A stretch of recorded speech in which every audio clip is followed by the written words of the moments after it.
tell us about what your plans are for clean energy and renewable energy?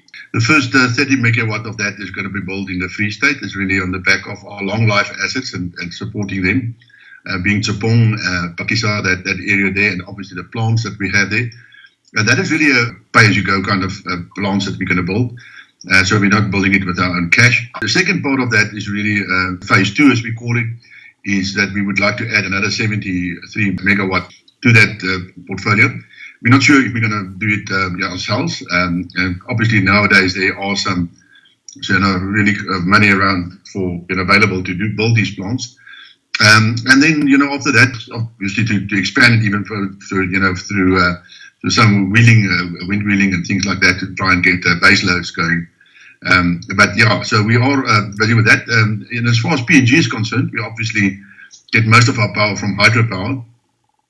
So that is in any case an area where we use hydropower mostly for generation of our power. The 73 will also be solar power, and it will also be close to our current operations. Obviously, the mines that we just announced today that we're going to grow, like for instance, will create the opportunity to actually build our own plants. When you generate renewable energy, it is a green benefit, but is there also a cost benefit? You come down the cost curve. Absolutely.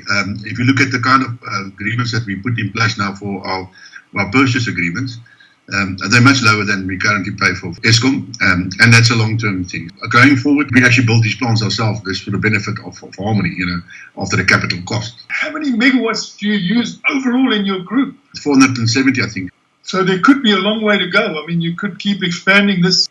Yes, absolutely so. And we're also excited, obviously, about Eskom because, that's obviously the place where we should start with the renewables. And I'm also excited about their plans to be more reliant on renewable energy going forward. I want to speak to you also about decarbonisation in general. What other decarb plans do you have? We're also looking at, obviously, looking for battery-powered underground vehicles, Target.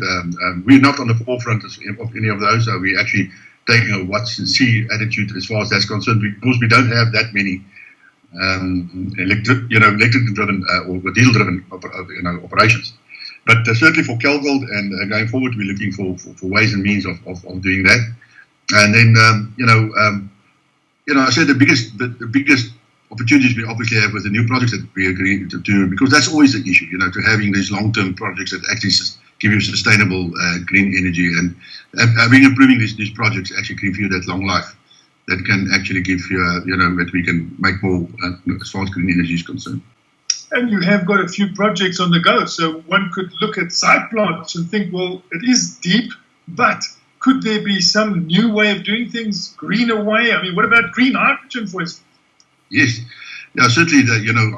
That's also the areas that can possibly help us, especially with baseload, which we're keenly watching that and following what's happening in that field. That was Creamer Media's Mining Weekly, speaking to Peter Steenkamp, the CEO of Harmony Gold.